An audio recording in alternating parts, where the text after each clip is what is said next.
નમસ્કાર ખેડૂત મિત્રો, આજના આ ખાસ વિશ્લેષણમાં સૌનું સ્વાગત છે. આજે આપણે મગફળીના રેકોર્ડ બ્રેક ઉત્પાદન માટે પાયાના ખાતરનું વ્યવસ્થાપન કેવી રીતે કરવું તેની એકદમ સચોટ માહિતી જોવાના છીએ. જો કોઈપણ મજબૂત ઇમારત ઊભી કરવી હોય ને તો એનો પાયો પાક્કો હોવો જોઈએ, બરાબર ને? બસ એ જ રીતે મગફળીના બમ્પર પાકનો આધાર પણ વાવણી વખતે અપાતા પાયાના ખાતર પર જ રહેલો છે. તો ચાલો આખી રેસીપીને વિગતે સમજીએ.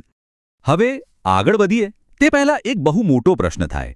મગફળીનું ઉત્પાદન તો વધારવું છે, પણ સાથે સાથે એના દાણા એકદમ સોનેરી અને વજનદાર કેવી રીતે બનાવવા? અરે ભાઈ, જ્યારે માર્કેટ યાર્ડમાં માલ લઈને જઈએ ને ત્યારે પેલા સોનેરી અને ભરાવદાર દાણા જ ઊંચો ભાવ અપાવે છે. અને આ સપનું સાકાર કરવાનું સિક્રેટ બીજે ક્યાંય નહીં પણ વાવણીના સમયે છુપાયેલું છે. યોગ્ય સમય, યોગ્ય પોષણ, બસ આ જ એની ચાવી છે. તો સૌથી પહેલા આવે છે સ્ટેપ 1, જમીન માટે દેશી અમૃત. રાસાયણિક ખાતર તરફ જઈએ એ પહેલાં જમીનને દેશી ખાતર આપવું એ સૌથી પહેલી અને અગત્યની શરત છે. પણ આ ખાતર આપવું કેટલું?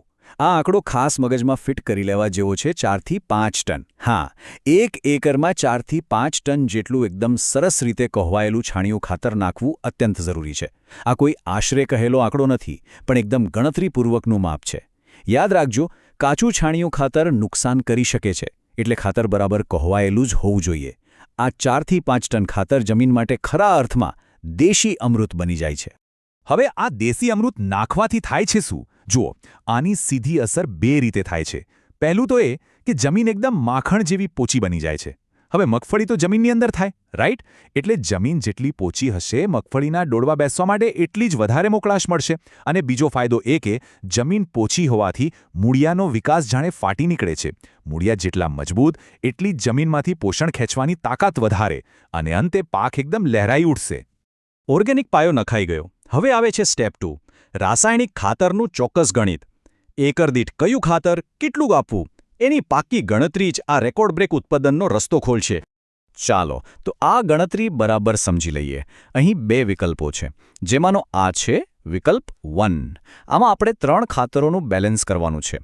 DAP એટલે કે DAP લેવાનું છે 35 થી 40 કિલો પ્રતિ એકર.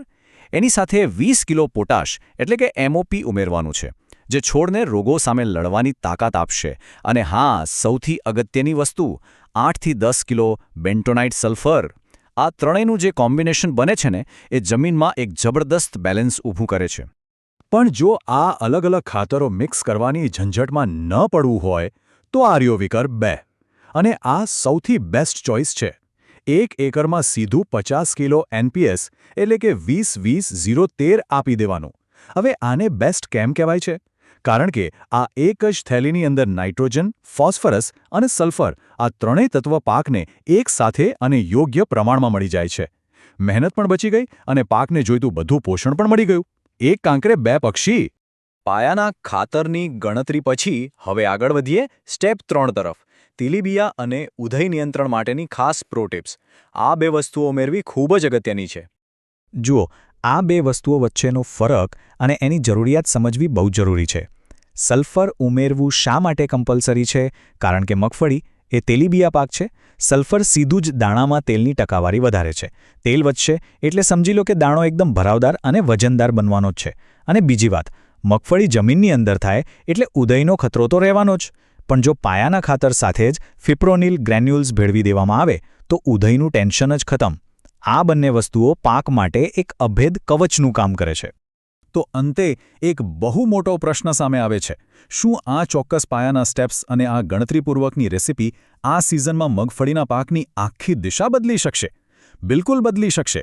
જ્યારે પાયો જ આટલો મજબૂત અને પરફેક્ટ નંખાયો હોય ત્યારે બમ્પર ઉત્પાદન મેળવવું જરાય અશક્ય નથી. આ પદ્ધતિઓ અપનાવીને ચોક્કસથી એક સોનેરી અને વજનદાર પાકની ભેટ મેળવી શકાય છે. આજના આ વિશ્લેષણમાં જોડાવા બદલ સૌનો ખૂબ ખૂબ આભાર. ફરી મળીશું આવી જ રસપ્રદ અને સચોટ માહિતી સાથે.